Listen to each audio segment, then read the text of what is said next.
Card Trick by John Berryman. Section 1. The game was stud. There were 7 at the table, which makes for good poker. Outside of Nick, who banked the game, nobody looked familiar. They all had the beat look of compulsive gamblers, fogged over by their individual attempts at a poker face. They were a cagey-looking lot. Only one of them was within 10 years of my age. "Just in case gamblers," the young one said. I looked up from stacking the chips I had just bought from Nick.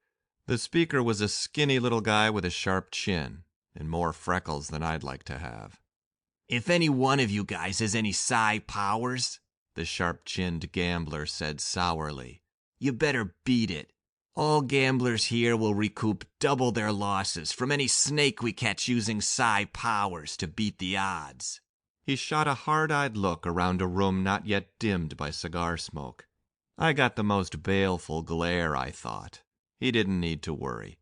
I'd been certified normal by an expert that very evening. The expert was Dr. Sherry King, whom I had taken to dinner before joining the game at Nick's. It had gotten to be a sort of weekly date, although this night had given signs of being the last one.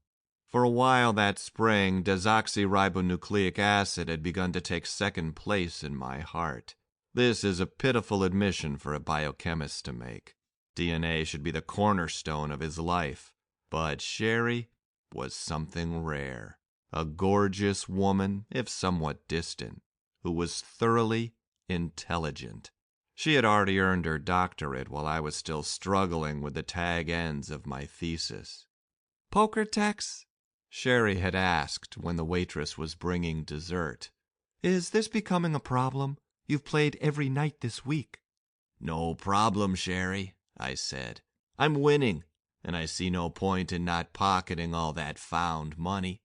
"Compulsive gambling is a sickness," she said, looking at me thoughtfully. She was wearing a shirtwaist and skirt that had the bright colors and fullness you associate with peasant dress. "The only thing sick about me is my bank account." I grinned, relishing her dark, romantic quality. "I need the dough, Sherry.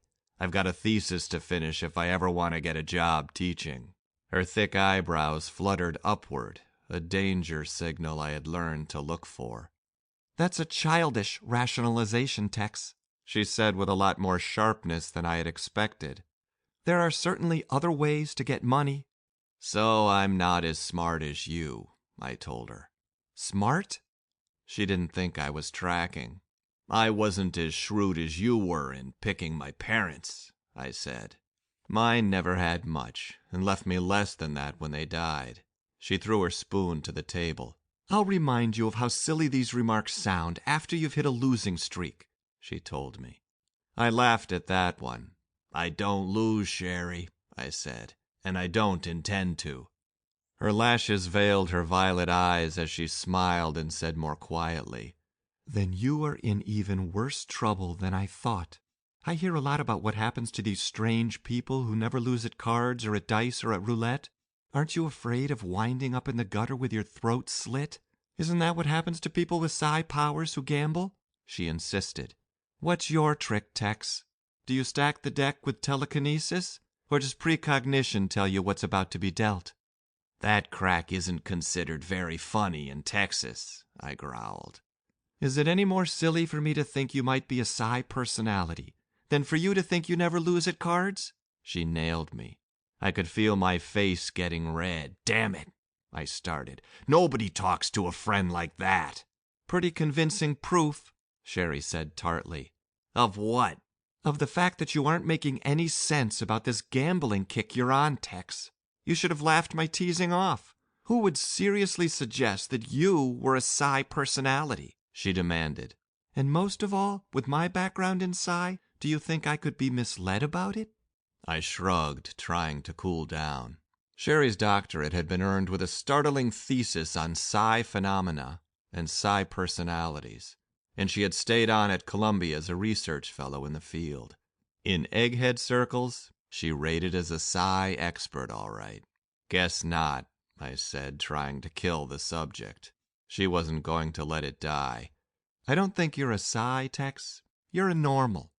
The way she said it, it didn't sound like a compliment. Worse than that, she insisted.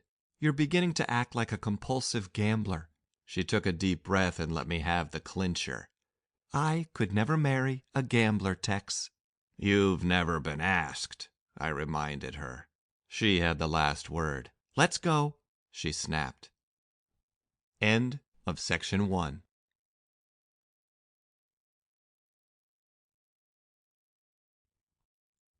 Angry as I was about her acting as though I were a snake, I wished I could have thrown her certification that I was a normal in the freckled face of the sharp-chinned gambler at Nick's later that night. After Sherry's needling, I didn't take very kindly to his popping off with the law of the pack. It's understood wherever people gamble that psis aren't welcome. Nick didn't like it any better than I did. All right, Lefty, he said to the sharp-chinned gambler. Calm down, huh, kid? What kind of game you think I run, huh? I didn't let the sour start spoil my game. I was lucky right from the start and hit big in several hands. Lefty, the gambler who had yelped about psi powers at the game, dealt the 10th hand. He gave me the 8 of spades in the hole.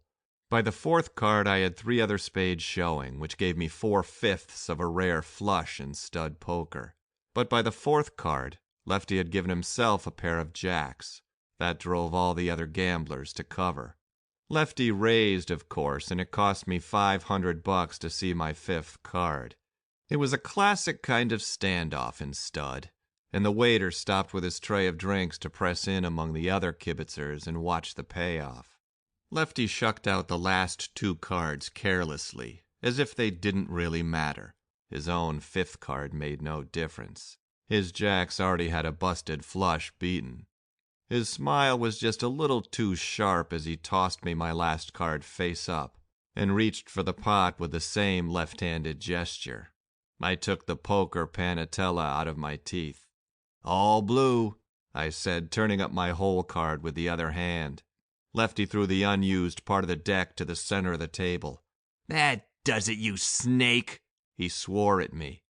It took a second for his accusation to sink in. I started across the table after him. If they hadn't stopped me, I would have torn his lying throat out. Funny, but there were kibitzers on my shoulders before I could rise an inch out of my chair. Down in Texas, you could get shot for a crack like that, Lefty, I said. I guess I really yelled it.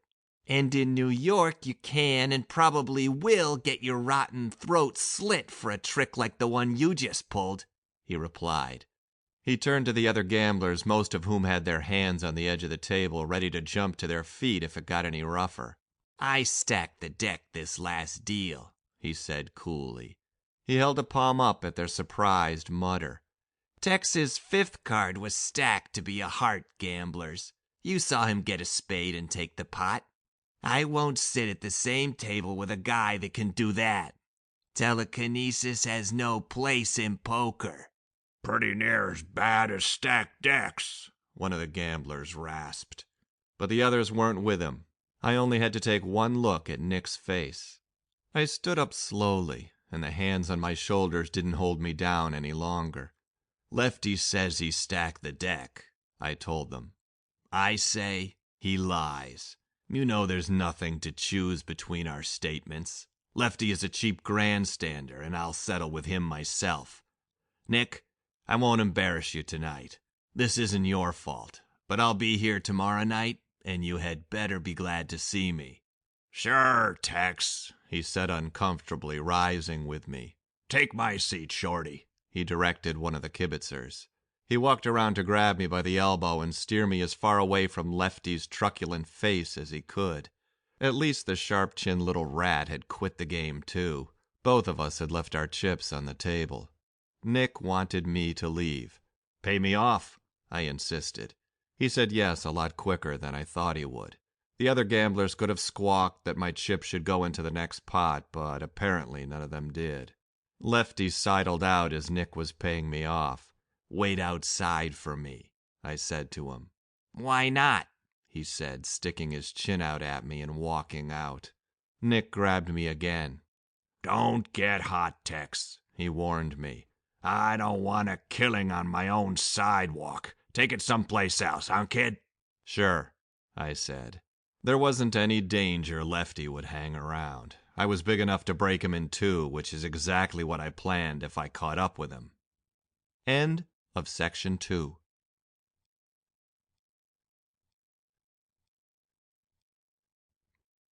It had been dark for some hours by the time I hit the street and waved for a skim copter. Nick's games start late. You asked me to wait, somebody said. I spun around and saw Lefty standing in the alleyway beside the building. I went for him, charging hard. He scuttled back into the alley out of what little light there was that far downtown. Just as I reached for him, somebody slugged me in the gut. I went down on a knee, gasping. I hadn't seen his sidekick. The alley was pretty dark. I heard Lefty's breath suck in sharply as I came up out of my crouch, diving for him. After all, it was only pain, something inside my head. It wasn't as though I had been really crippled. My fingers clawed at his jacket and would have held him, but the other guy grabbed at my ankle and threw me down on the slippery cobbles again.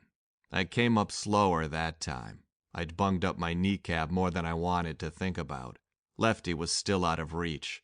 I called him a name that was always good for a fight in Texas and started after him, but slower than before. I wasn't fast enough to avoid the hard thing that rammed against my spine. Even down in Texas, a gun in the back freezes you up. Lefty was all guts now that I was hung up on the gun barrel. It might as well have been a meat hook. I warned you not to use Psi in the game, he snapped. Now you'll have to talk to Pete. One of us isn't going to live through this, I promised him, starting to reach for his throat. The gun jabbed a reminder to watch my manners. Do you come quietly? Lefty asked shrilly. Or do we? The sudden shrillness of his voice scared me more than anything else. He was worked up worse than I was. Quietly, I conceded, trying to get some saliva to flow again. The pressure against my spine eased off. Lefty stepped out of the alley to the curb and flagged down a cruising copter. He made me get in first, which gave me a chance to turn when I sat down and see who had been holding the gun on me from behind. The gunman had sure drifted in one awful hurry. There wasn't a soul except Lefty around. He hopped in after me. The turbine howled as the driver gunned us up on the air cushion and sent us skimming away. The trip lasted only 4 or 5 minutes through the thinning traffic of late evening. We pulled up in front of a brownstone house in the upper 80s that reared up 4 stories among a string of 3-story neighbors. I limped to the top of the steps after Lefty. He let us in with a key. We were in a dimly lit hall that had a staircase against its left wall and an open door at its right, leading into a darkened room. A tall, skinny girl was sitting about a third of the way up the carpeted flight of steps. Her face was drawn out to a point by a long, thin nose. "Here they are," she called up the stairway, showing braces on her teeth. She stood up and came down the hall. She was clad in a shorty wrapper that showed off her racehorse legs. "Billy Joe," she said to Lefty, "I told them you were coming." "Hi, Fiola," he said. "Good for you." He sounded pleased.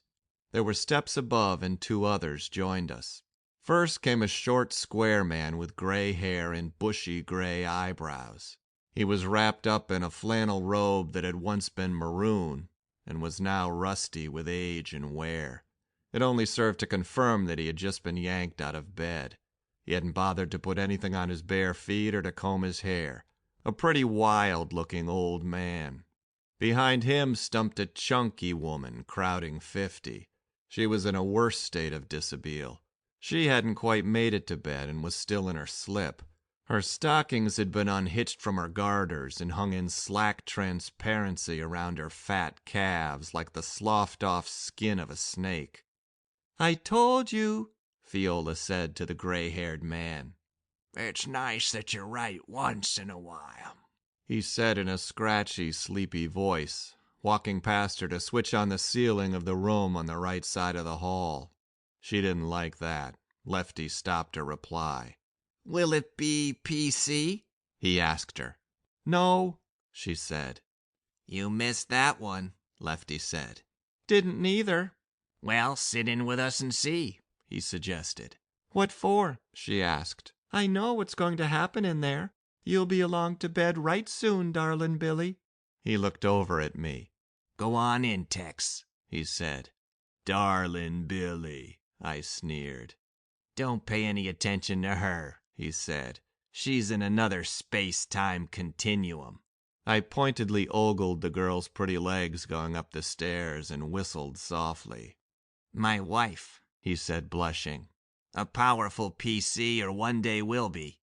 You're kidding, I said. His arm on my elbow pushed me into the lighted room. End of section 3.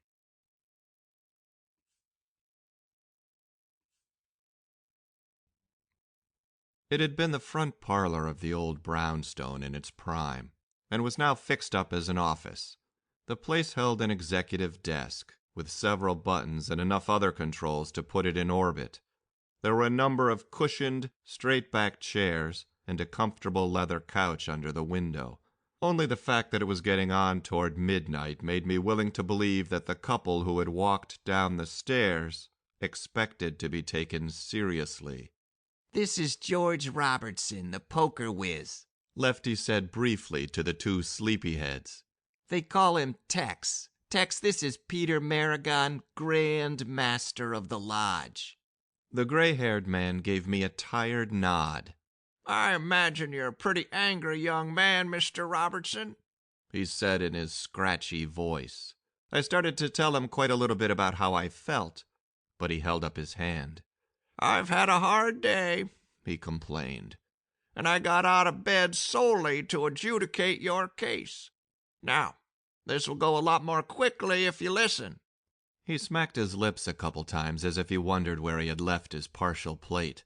I hoped he had swallowed it. Sit down, he said irritably, pointing at the chair across the desk from him. I debated it, but took the chair, grinding my teeth. You aren't stupid, or you wouldn't be a scientist, he said, revealing that he knew a lot more about me than I did about him. Let's start out with a couple of facts. He pointed a gnarled finger at Lefty. Wally Bupp stacked a deck of cards on you tonight, he said gruffly. What you don't know is that he stacked them with telekinesis. He's a TK. A snake? I gasped. Watch your lip, Maragon croaked. Everybody in this room is a Psi. Snake is a dirty word around here, Mr. Robertson. Mr. Bupp has a special aversion to it. What's the purpose? I began hotly. Ah, Maragon barked. A good word. He cackled a laugh at me. Purpose? Exactly, Mr. Robertson. Well, the Lodge has a purpose, and you'll act a lot more sensibly if you know it. You, he said to me, are a TK. You, I yelled right back, are a liar. He ignored me completely.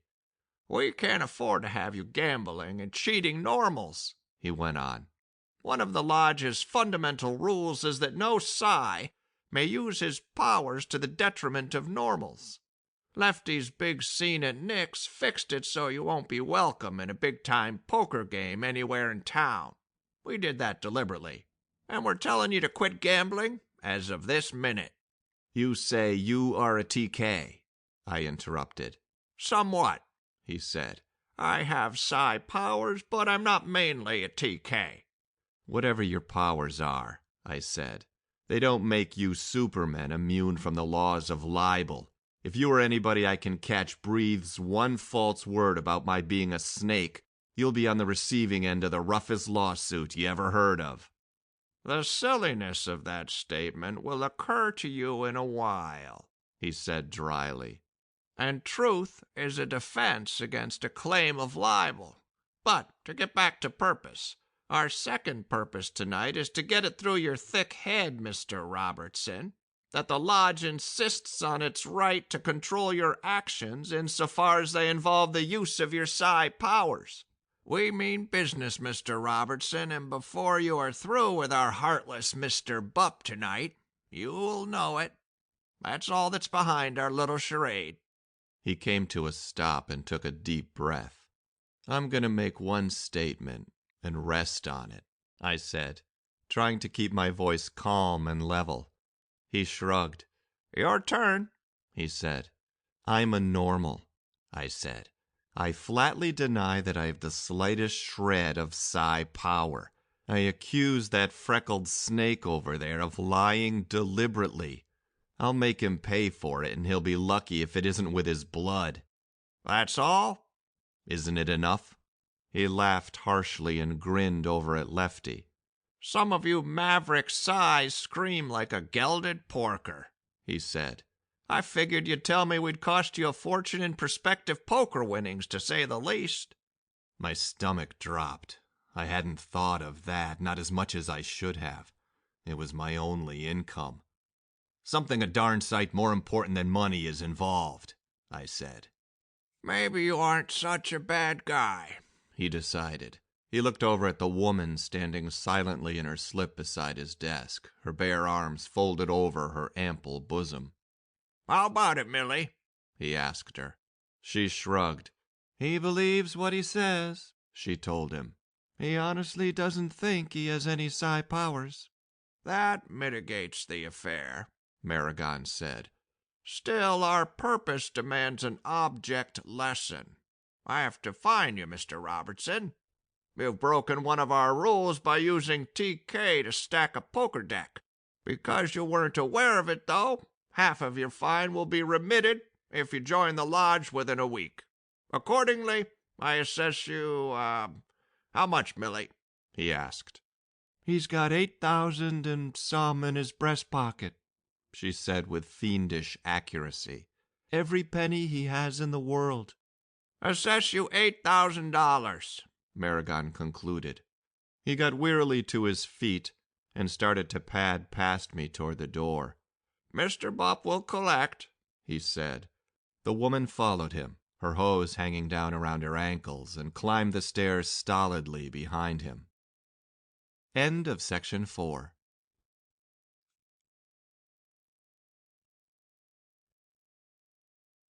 Lefty, whom Maragon had called Wally Bupp, walked around behind the desk and took the swivel chair that the older man had just vacated. I'll take the 8,000 now, Tex, he said, poking his chin at me belligerently. You'll take 4, I said, getting my feet under me. He frowned. 4? He repeated. 4 knuckles, I gritted and started for him. The gun barrel rammed me in the kidney harder than it had in the alley. They'd smuggled in some protection. I really slammed on the brakes halfway across the desk. Lefty hadn't bothered to flinch, but sat there with his legs crossed, looking idly at his fingernails. Look behind you, he said. I did. The gun eased off my kidney as I turned.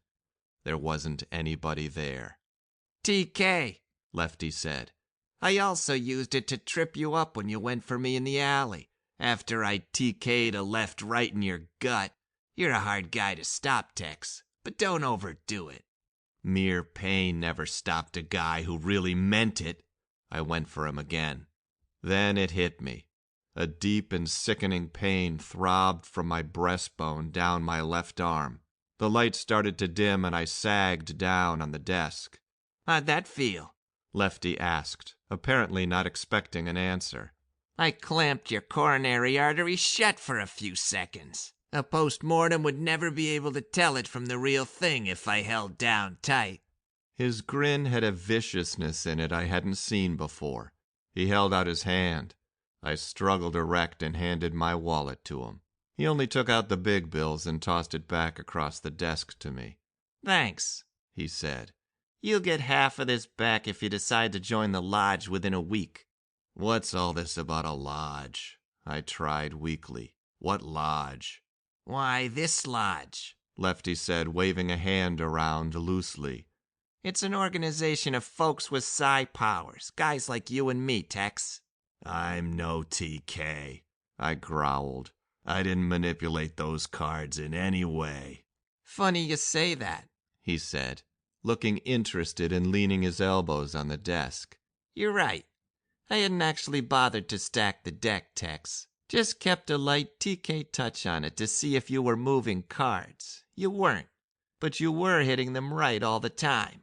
I haven't had time to tell Mariga and the boys on the crap patrol were wrong. It wasn't telekinesis, Tex. It was precognition. You're a PC, Tex. He stood up and pointed toward the door. I was shaking so badly from the heart attack the snake had induced that I got up helplessly and allowed him to steer me out by the elbow. Remember, he said at the head of the steps that led down to the street, you've got a week to make up your mind about joining the lodge. In the meantime, don't gamble. Great, I said bitterly. You sapped me down and rolled me for my poke, or the next thing to it. And now you tell me not to get in a game and try to get whole again? Why should you care? You don't listen, he said sourly.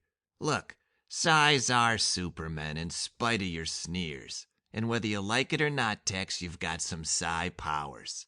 Normals resent, fear, and hate us. We can't afford to have you making a killing at a poker table and then get exposed as a snake. We Psis are a tiny minority. We all get blamed for things any one of us does. I'm a normal, I said a little hollowly. You're more fortunate than that, he assured me. Just so you understand the origin and purpose of the lodge, we find strength in union, strength to resist the pressure of the majority. And membership in the lodge gives us control over Psis like you who might bring the wrath of the normal majority down on us by their short-sightedness. I shook my head. You don't have to dress it up like this, I protested. This is blackmail or extortion, I'm not sure which. I'm not joining anything you bunch of creeps are a part of. You won't find that practical, he said, turning to go back inside. And remember, stay away from cards. End of section 5.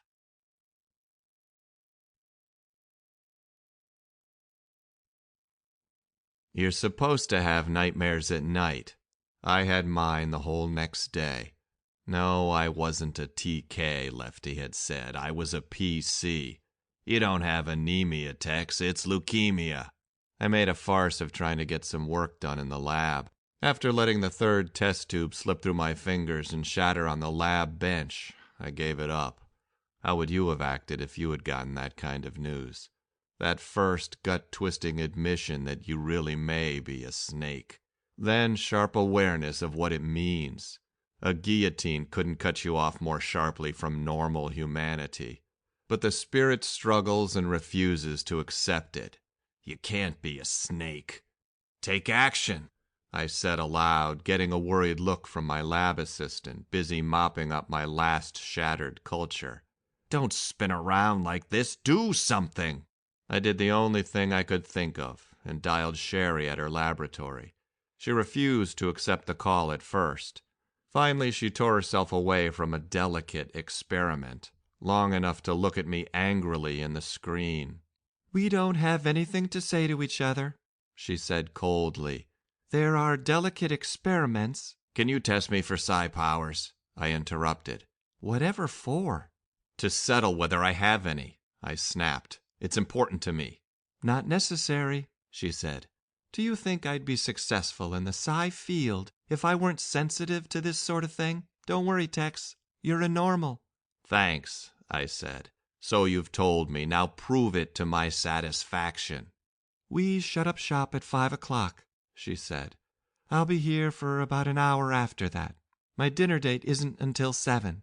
Betty doesn't gamble, I said, trying to win a little sympathy. You Betty doesn't, she sniffed. Sherry's laboratory was nothing more than a large, windowless office that could be cut into 2 soundproof parts with a movable partition. She had a whopper desk with full controls and other evidences of academic pelf. On a table against the short wall was her apparatus, if that's what you call decks of cards, a roulette wheel, a set of Rhine ESP cards, several dice, and so help me, a crystal ball. End of section 6.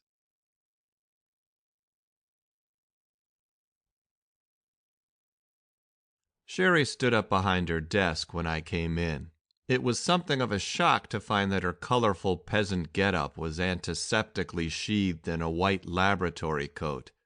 She was sure dressed for dirtier work than she would ever have to do in that lab. Her first look at me was one of surprise, but it softened to one of concern, which might have been cheering on some other occasion. "What has happened, Tex?" she asked. "Nothing," I said, keeping calm. "Not a thing." "Outside of seeing a ghost, eh?" she said. "Stop grinding your teeth like that. You'll give me the creeps. Sit down. Sit down, do you hear me? Relax." I guess I found the chair across from her at the desk. "Do I have psi powers?" I asked her. "Either TK or PC? Test me, Sherry." "What happened?" she insisted. I shook my head. "I'd rather not talk about it, not until I know the result of your test," I said. Sherry thought about it for a while, tapping her desk with an irritated finger, and finally got a set of cards from the lab table against the wall. She shuffled them slowly on her desk blotter. "Cards are your strong point," she observed. "If you have any psi powers, they're most likely to show up with cards. I take it you will do your utmost to be right?" "Who would double-cross himself?" I said tightly. "Most people," Sherry said, "when it comes to psi. But we'll assume for a starter that you are on the level." She stacked the cards in her hand. "We'll keep it simple," Sherry suggested. "I'll deal the cards one at a time. All you have to do is tell me whether the next card will be red or black. Fair?" "Sure," I said. "Deal." She was a lousy dealer, or maybe it was because it was a one-handed operation. She was scoring my hits and misses with a little counter in her other hand. She ran the deck 10 times for me. I got 38 right on my best attempt and 37 wrong on my worst. In total of 520 chances, I was right on 273, or 52.2% of the time, according to Sherry's slide rule. "Oh no," I said dismally. "I do have a little edge on the cards." "As a statistician, you'll make a great biochemist," Sherry said, putting the deck away. "That would only be true if I hadn't let you see your hits and misses as each deal proceeded. You made succeeding guesses in the knowledge of what had already been dealt. Actually, your score was below average for trained observers without psi powers." She heaved a sigh, which somehow seemed to be of relief. "And now, you crazy cowpoke," she said, "tell me what this is all about." "I'm not a psi?" I demanded. "Not if you were really trying," she said. "Were you?" "You think I want to be a psi?" I demanded. I told her all that had happened the night before, from the time Lefty had accused me of being a snake until he had let me out of the brownstone house and warned me against gambling. Guess how Sherry reacted? A big nothing. End of section 7.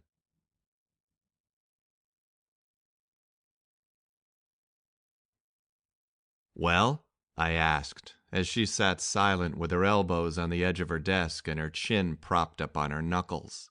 "You're really quite naive, aren't you, Tex?" she asked me. "Let me give you an objective statement of what happened to you last night." She counted these things off on her fingers. "You won some money at poker. A gambler said you used TK to win. He took your winnings and then some away from you as the price of silence. He warned you not to gamble anymore.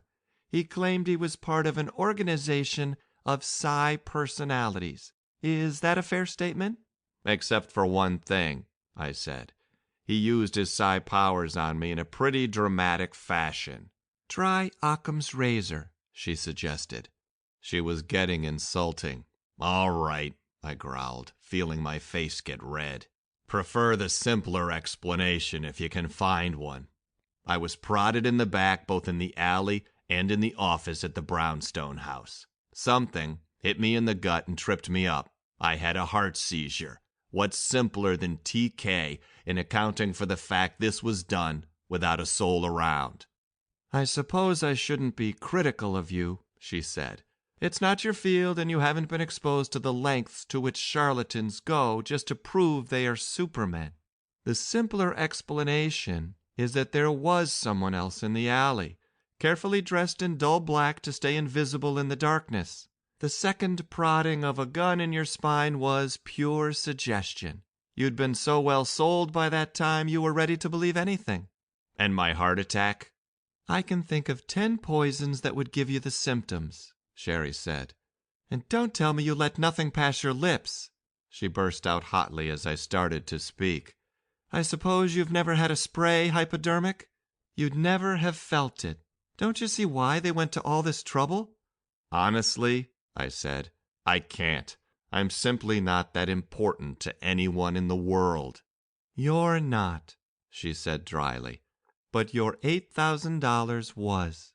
I'd say if people can steal that much money and convince the victim he shouldn't go to the police, it was worth their while.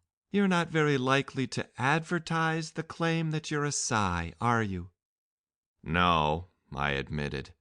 And, she said wearily, standing up, there's always the angle that they'll con you by letting you into their imaginary lodge and extract some kind of dues out of you in return for keeping quiet about your so-called Psi powers when you gamble. That would serve you right, she concluded. For what? I demanded, beginning to feel pretty icy.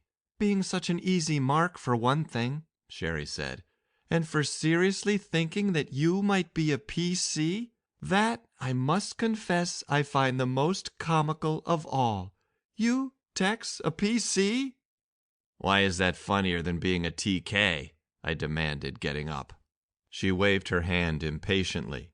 We see a little TK here in the lab right along, she said. At least there are those who seem to have a small genuine edge on the cards that we can explain no other way. It's small, but apparently exists.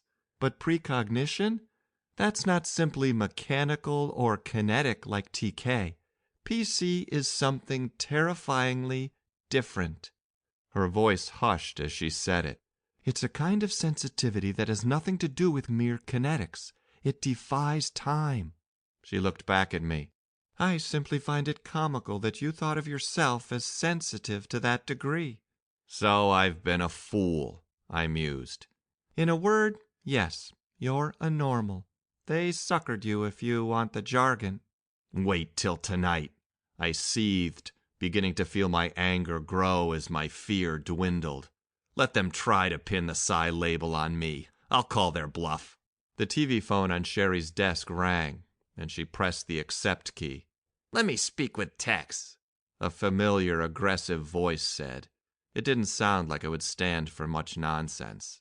Sherry still had another look of surprise in her. For you, she said, arching her romantic eyebrows and turning the instrument around so I was facing the scope and screen.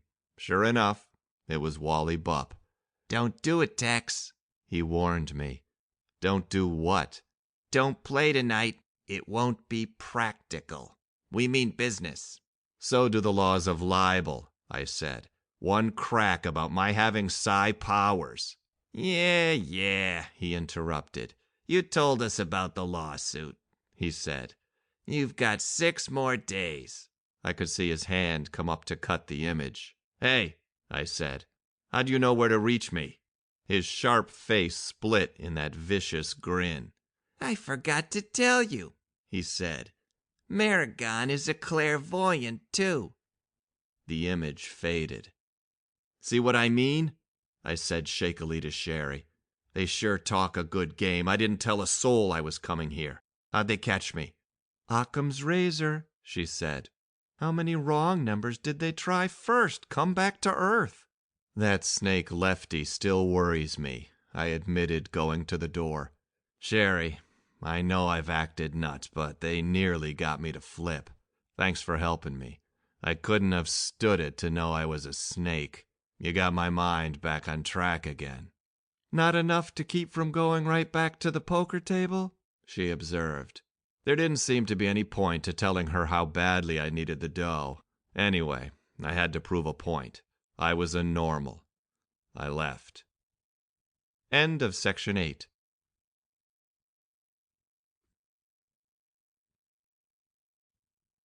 There were already 7 at the table when I got to Nick's after dinner. He didn't want to deal me in. 7's a full table, huh, Tex? He said.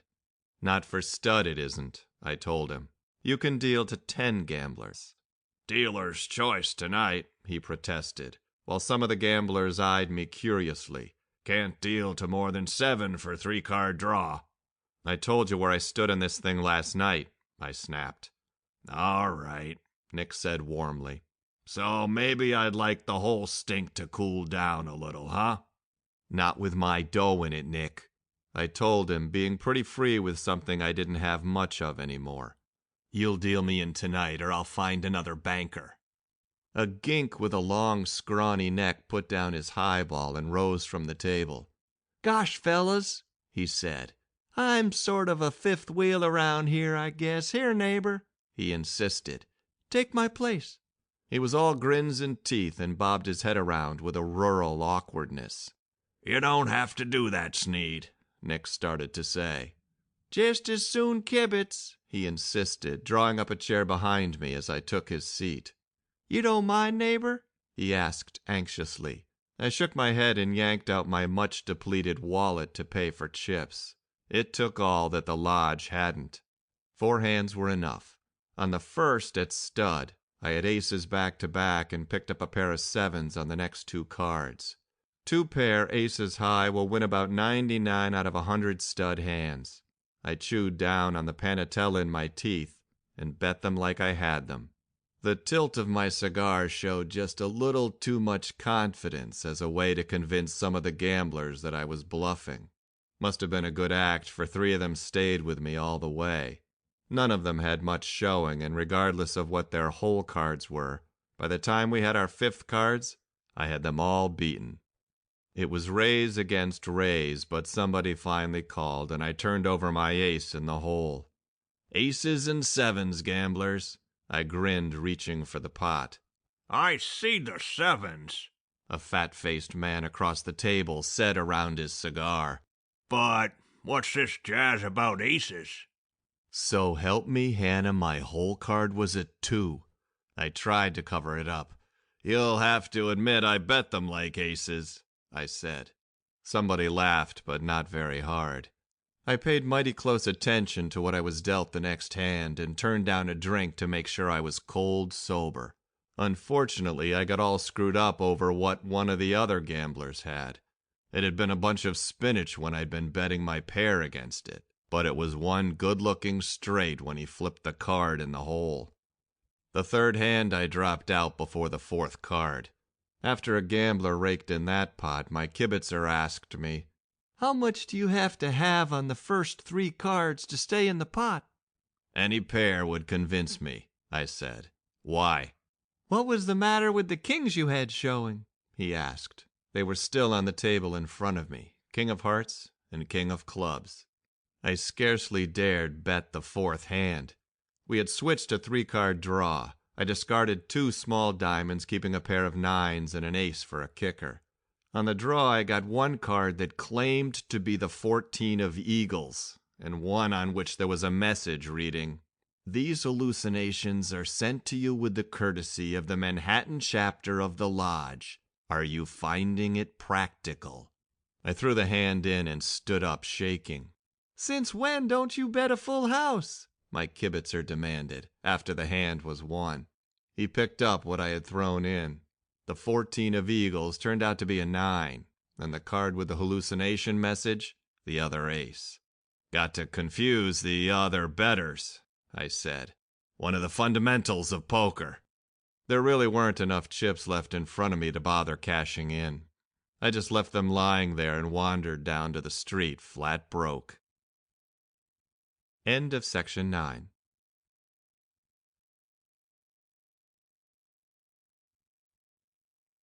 Wally Bupp was right. I hadn't found it practical. All of a sudden I saw that it really didn't matter whether I were a Psi or not. The important question had always been whether Lefty and the others were Psis. If so, they might be on the level about my Psi powers, which meant I was right back being a snake again.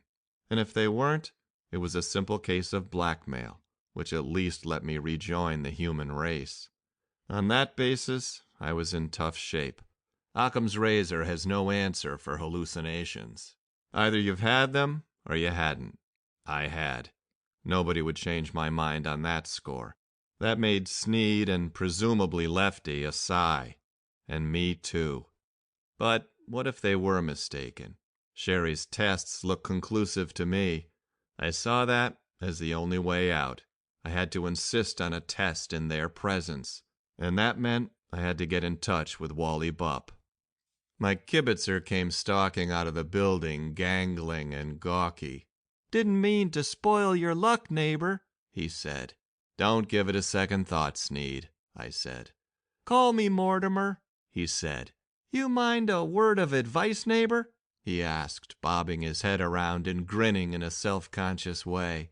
"Next time, bet that 14. Highest card in the deck, beats all others." "You lousy snake," I gasped. I'd learned better than to take a poke at him. Lefty had taught me my lesson on that one. Sneed might turn out to be a TK as well as a hallucinator, and I wanted no more heart attacks. He handed me a card. "There'll be somebody at this number all night, neighbor. Gamblers Anonymous." He faded off down the dark street. The card merely said, Manhattan Chapter, NO5-5600. End of section 10.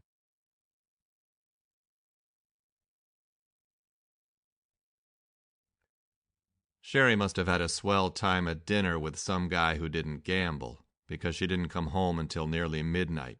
I know because I dialed her apartment every 10 minutes until I got her face on the screen. She was still dressed for dinner and had a sort of tiara over her thick tresses. "What is it?" she said. "I'm not a Psi?" I demanded. "No," she said. "Hasn't this gone—" "Well, then, am I crazy?" I cut in on her. Her lips compressed. "It's a lot more likely," she decided. "Why?" "Either I'm nuts," I told her, "or those characters really are Psis." She was reaching up to cut the image when I caught her interest. "Is there such a thing as a Psi who can induce hallucinations?" I demanded. "No," flatly. "They've got me sold that they can do it," I said. "What does Occam's razor say about that?" "You idiot!" she exploded. "They don't believe you are a PC any more than I do." She was sure sensitive about my having any precognition. "Okay," I said. "Then you make them eat it. Aren't you the one who knows all about exposing charlatans?" That was the right button. "Certainly," Sherry said. "I'll pick you up in 10 minutes," I said. "Now? Midnight?" "This is the payoff," I said, and cut the image. I dialed the number Sneed had given me. "Manhattan Chapter," the operator cartoon said. "This is George Robertson," I said. "Mortimer Sneed told me there'd be somebody there to talk to me. Maybe Lefty?" "Sneed?" the cartoon said, frowning. "No one here by that? Oh, wait a moment. Dr. Wally Bupp will talk to you," the cartoon said, and Wally's face appeared on the screen. "It wasn't practical," I admitted. "6 days early," he observed. "Nuts," I said. "Look, you've got me convinced you are a Psi. That Sneed puts on a terrific show." "Sneed?" He frowned. "Oh," he laughed. "Yeah," he agreed condescendingly. "He's red hot every now and then." "But you haven't sold me that I'm a PC," I growled. "I've been tested, I'm not. Now I want you to get off my back. You and the rest of them, lay off." He shook his head. "The Lodge acts unilaterally on this," he said soberly. "You've got Psi powers. You'll accept our direction in their use, or else, Tex." "All I ask is a fair test," I said desperately, "under laboratory conditions." He gave me an address. "Come any time," he said. "That's me walking in," I told him. End of section 11.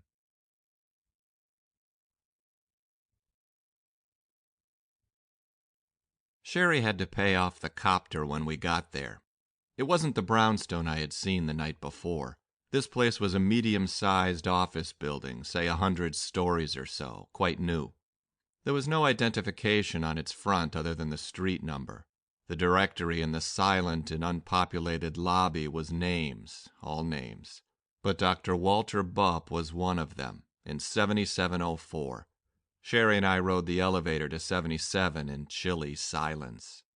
The corridor was dim with its lights on nighttime setting. Stronger light came from an open door quite a way down the hall. It had to be Bupp's office, and it was. Wally certainly wasn't surprised to see Sherry. He shook hands with her briefly, pushing his sharp chin out at her in gamecock fashion. Your mate? He asked me. Certainly not, she told him. We're, colleagues at the university. That's not what Fiola says, he told her sourly, pointing to chairs we could take. Fiola? Sherry questioned. A powerful PC, Wally said. She predicted you would accompany Tex tonight. Oh, really? Sherry said scathingly. I was there, I told her. She really did. Let's not be diverted by sideshows, Sherry said. We're here to measure the psi powers of Tex Robertson, not to talk over the reputed clairvoyance of some dim and misty character. Precognition, Wally corrected her. Stick around, Dr. King. Fiola will be down a little later. She thinks Tex is something special. That was not going to make a good interchange, so I cut in. Dr. King is a professional in this field, I started. Wally waved a disgusted hand. We know all about Dr. King and her field, he said, proving that psi powers don't exist, right, Dr. King? Sherry bristled. It was hard to stay friendly in any talk with Bupp. You know my field, she said, about 20 degrees below zero. I accept any and all evidence, regardless what it proves. There's a lot of talk about psi powers, but precious little that can ever be detected under laboratory conditions. Oh, well, Wally Bupp grinned. That's not so strange.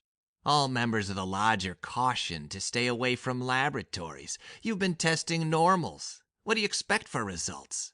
Then you show me, she stormed. Go on with you, he grinned. I thought it was Tex's powers you wanted tested. Mine are irrelevant. I thought so, she said triumphantly. Charlatan! For a moment the grin flickered off his face, and I tensed to catch Sherry if she should start to drop. But I guess he thought better of it. Some other time, he said. Let's get this over with. Make it simple. You may have some statistical objections to my technique tonight, but I'm not looking for fringe effects. If this hot-eyed swain of yours is any good at all, he'll bat 1,000. He got a deck of cards out of his desk drawer and fanned it out face up, so that he could pluck the 2 of spades and the 2 of hearts from the deck. The rest he put back in his desk. He put his hands under the desk with the 2 cards in them, produced the cards again, face down, and laid them in a thin stack on the desk before all of us. What's on top? He said. Red or black? How will you score? Sherry insisted. He scowled at her and tossed a squeeze counter across the desk. You score, he said. It really isn't necessary. Tex will either be right all the time, or it won't matter.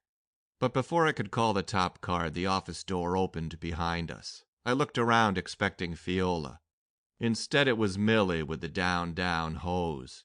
Only this time she was decently dressed in a dark 2-piece suit and wore makeup. She certainly was no more talkative than before, nor did Wally introduce her. Sherry was perfectly equal to the occasion and looked through Millie with composure. This takes about 3 generations of overbreeding. Try it, Wally insisted. What's on top? I hit it. Then I missed it. Then I hit 3 in a row. It wasn't fast work because Wally hid the cards under his desk after each guess, shuffled the 2 cards around, and then laid them before me again. This went on for about 20 minutes. At that point, Sherry spoke. That makes exactly 300 tries, she said, looking at the counter in her hand. Have you been keeping score, Mr. Bupp? I thought you were. So I was, she snapped, throwing up her tiara'd head. He sure brought out the worst in people. Tex has been right exactly 150 times. He's never been more than 5 tries to the good in the whole series. Interesting, Wally said. I took my first decent breath in the day.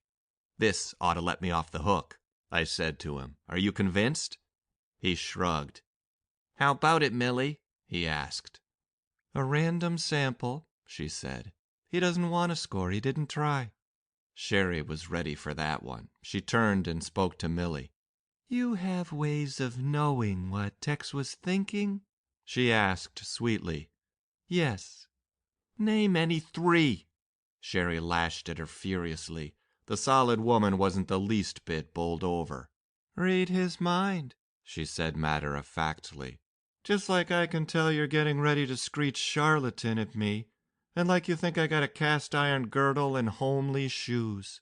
Well, they're comfortable, dearie, which is more than you can say for those high-heeled slippers of yours. That left little toe of yours is killing you, dearie. Sherry's lips moved, but her mouth was as empty of sound as her face was of blood. Millie had hit the bullseye. Everybody relax a moment, Wally said. Tell me, Dr. King, what's your attitude toward PC? I don't have any, she snapped. It's a phenomenon. I have as much attitude toward it as I do toward osmosis or toward peristalsis. None. Would you consider a person fortunate to possess the power of precognition? Wally asked her. Sherry's head came up. If there were such a thing, she said much more quietly, yes, I should imagine that precognition would be a powerful talent. If you have no emotional bias against Psi as such, he went on smoothly, you'd be happy for Tex if he were a PC. Her eyebrows drew together. She looked at me, veiling her violet eyes as if to hide her thoughts from us. I would consider Tex quite fortunate, but only if you could show that such a thing really existed, she said more loudly. How about you, Tex? Wally asked me. Nuts, I said. You can't make me like the idea of being a snake, no matter how you dress it up. I shook my head. Psi powers are the mark of a diseased mind for my dough. They're pure poison. What have they ever done for you? I insisted rudely. Made me a surgeon, he said. Never, Sherry said hotly. Ask Tex, Wally suggested. He felt me put a lift on his coronary artery. I'm a TK surgeon. I've got enough TK to put clamps on inaccessible arteries and feel out mechanical disorders of the body. Check it. I'm on the staff at University Hospital. And what are you doing here? She argued. Meeting my obligation to the Lodge, he said. This is where I got my training, right in this building. I thought that brownstone house was the Lodge, I said. No, he said. That's just the Grand Master's residence. The Lodge provides quarters for its brass. This building is the real chapter house. He heaved a long sigh and dug into his drawer again. You can beat it, Millie, he said. Thanks. I know, she told him from the door. She had started out long before he spoke. Impressive stuff, but it got a sniff from Sherry. What Wally got out of his desk had a refreshing shape and color. It was oblong, it was green, it was money. It was, for a fact, a stack of $1,000 bills. Wally shuffled the 2 cards under his desk again and piled them 2 deep in front of Sherry and me. You heard what Dr. King said, Wally reminded me. She'll love you no less for being a PC. Now we'll play the game a little more realistically. Every time you guess the top card right, Tex, I'm going to give you $1,000. No strings attached. When you miss, you give 1 back.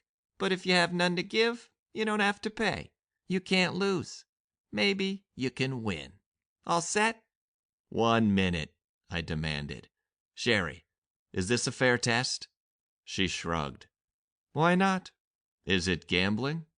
She smiled faintly, her first sign of relaxation. Hardly, she said. Then you don't mind if I win. She found a laugh this time.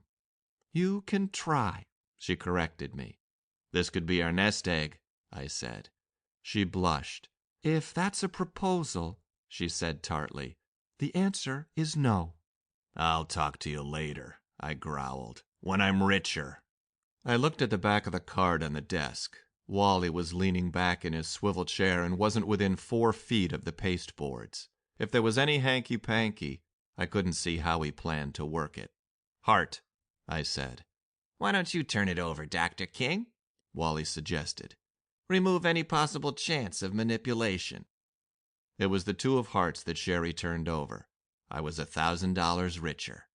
I won the next, and the next. My stomach tightened up. Every $1,000 drove another nail into my coffin.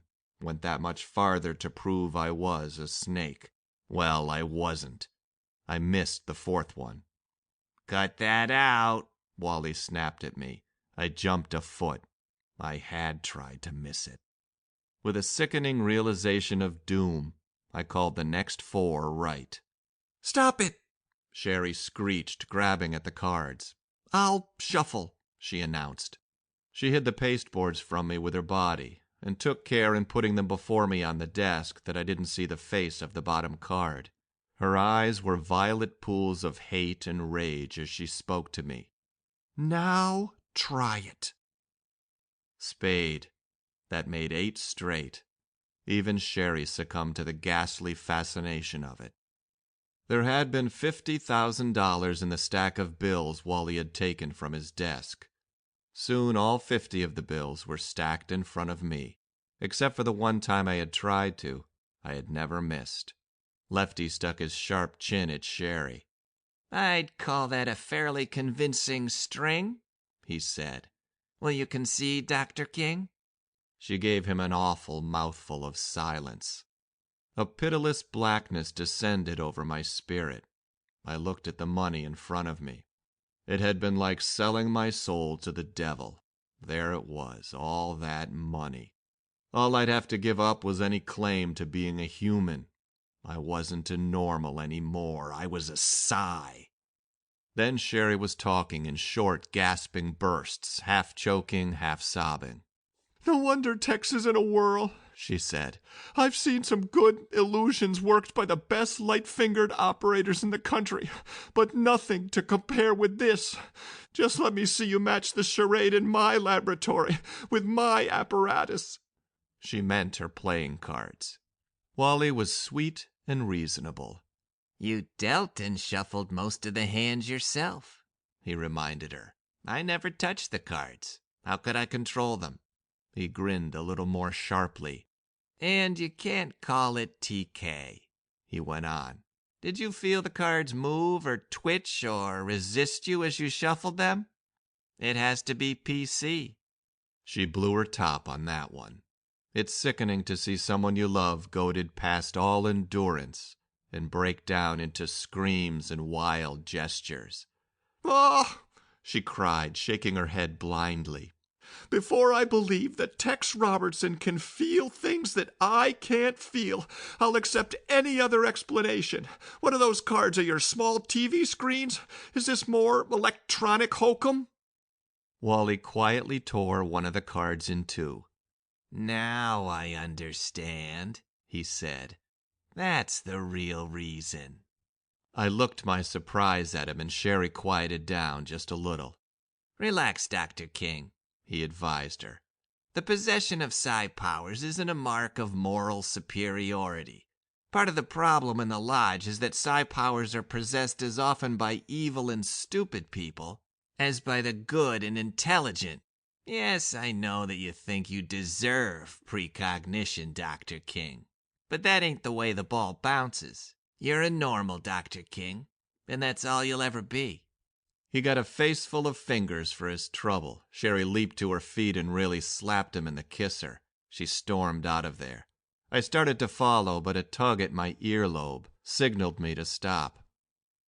End of section 12.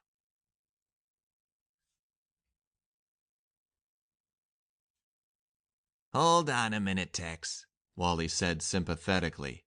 "You're one of us now." I had to go after her. "I love her," I said hopelessly. "I can't see her hurt and upset like that. I've got to." But he was shaking his head. You haven't got a chance, Wally said. She'll never forgive you for having precognition. That's why she made the study of psi her life work.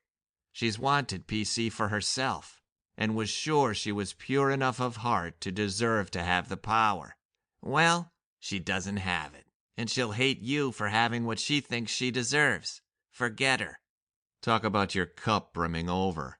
Well, if I had to get used to being cut off from the human race, perhaps Sherry was the place to start.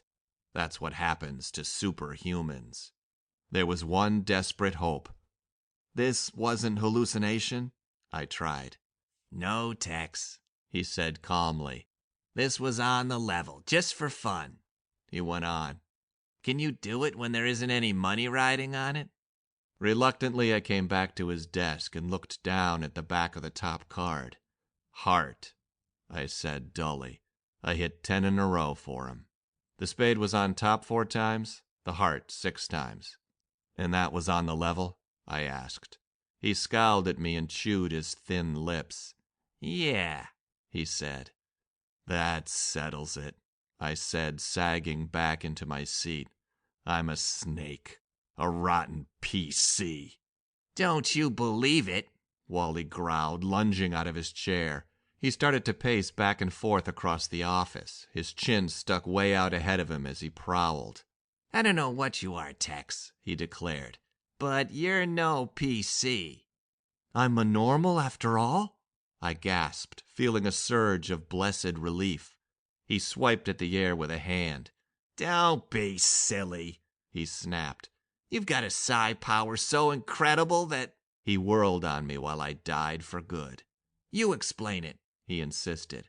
After your lovely Dr. King flew out of here, I shuffled the cards 10 times under the desk, and you hit 10 in a row, right? Right, dismally. I cheated on the shuffle, he told me. I used TK to make sure that I put the 2 of spades on top, all 10 times. No, I insisted. 6 times the heart was on top. You turned them over yourself. That's just it, he whispered, leaning toward me. I put that spade on top every time. I did. But when I turned it over, more than half the time, it was a heart. What did you do? You mean I'm a hallucinator? I asked. Look, this is getting ridiculous. I was kidding myself, too? Nonsense, it was real. His face jerked in surprise.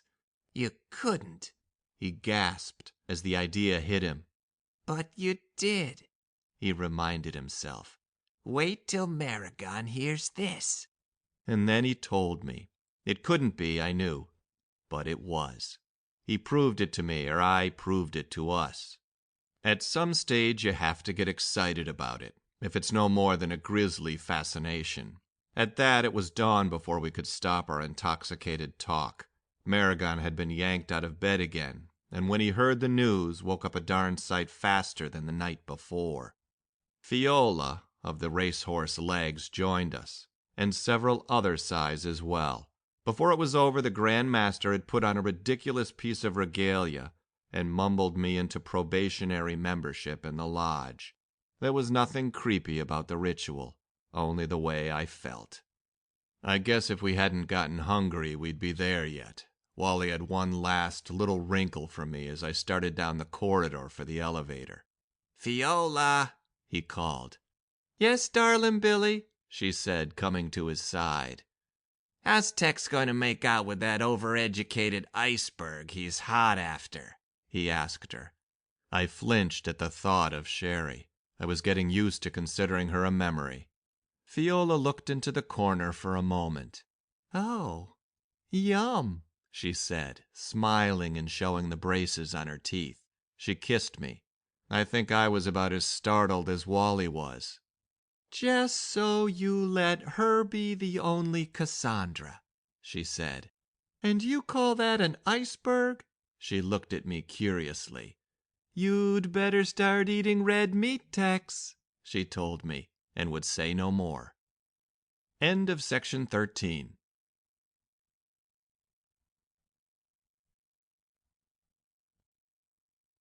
I had a heck of a time getting Sherry on the phone. An hour before lunch, she caved in and accepted my call. She looked pale and shaken, even in the black and white of the screen. "Please," she said. "I've had all I can stand. You stayed there all night, didn't you?" "I'm not a PC, Sherry," I said. Nothing else would have caught her ear. "Not?"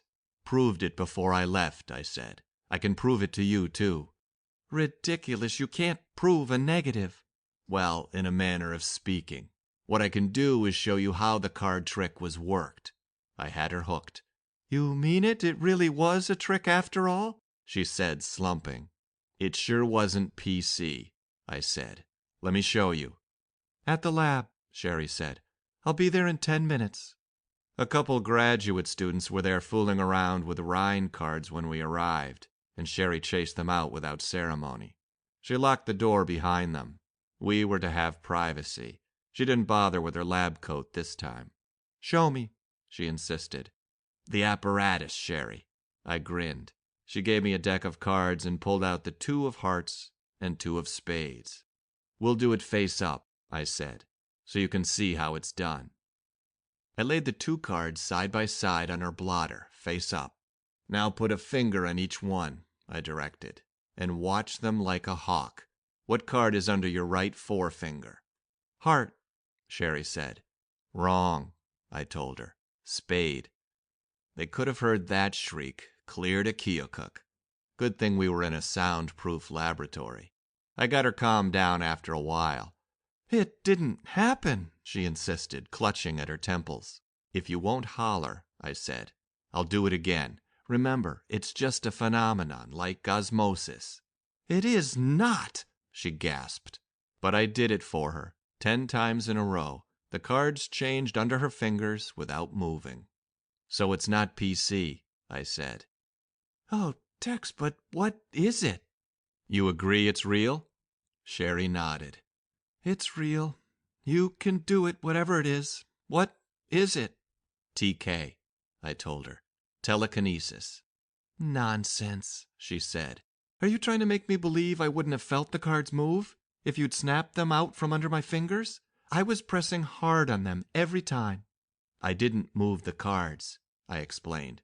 "But you said it was telekinesis." "Sure. I just moved the molecules of pigment in the printing ink and reassembled them in the opposite cards. You didn't expect to feel molecular movement, did you?" "No." "Then it really happened?" I nodded. "What an incredible power," she said. A glow of satisfaction spread over me. "Can you really test this molecular hypothesis?" she asked.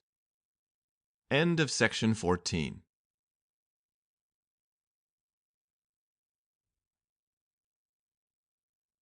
I told her of the hours of demonstrations I had made during the night. "The perception on scanning part of it goes on at some subconscious level, Sherry," I said. "But we had evidence that it can be made completely conscious." She shuddered and hugged her arms to herself. "I hate to say this to you," she said, "but you're a freak." I took a deep breath and smiled. "Unique is the way the Grand Master puts it," I said, pleased with myself. "He says it has terrific possibilities." And then it hit me, that delicious thought that I was among the elect, that I always had been. "What possibilities?" Sherry demanded, recoiling from me. "Doing card tricks?" "To name a few," I said. "They feel sure I can operate directly on the molecular chain in genes. This means we can alter heredity to suit ourselves. Next, why not rearrange the DNA molecule in a cancer? If you can change the genes in one cell, you can change them in another. Knock out the ability of cancer cells to reproduce their own kind, and the cancer disappears. A silly one. Maragon says I can be a one-man catalytic cracking station. Pipe a liquid through a tube within my TK range, and I can make an equilibrium reaction run uphill as the stuff flows past me. How about a one-step operation to produce those rare drugs that now take 49 separate reactions?" "This does have a significance for science," she admitted. "The genetic part is right down your alley. And it's not PC, is it?" Strictly TK, I told her. You're the only PC in the family. Family? She turned pink as I went around the desk after her. I told you the answer was no. I have inside information, I said, pulling her to me. One of the PCs up at the chapter house said this was what would happen. She didn't fight my kiss more than a couple seconds. Then it was a pure case of self-preservation for me. This girl was a tiger. Looks can be awfully deceiving. But she broke away from me. Tex, she gasped. Stop, honey. Suppose somebody walks in. A PC like you never gets that kind of surprise, I lied valiantly. Am I? She whispered. Am I really a PC? That's why you locked the door, I said. Remember? The end. End of section 15. Recording by Gary Dana. End of Card Trick by John Berryman.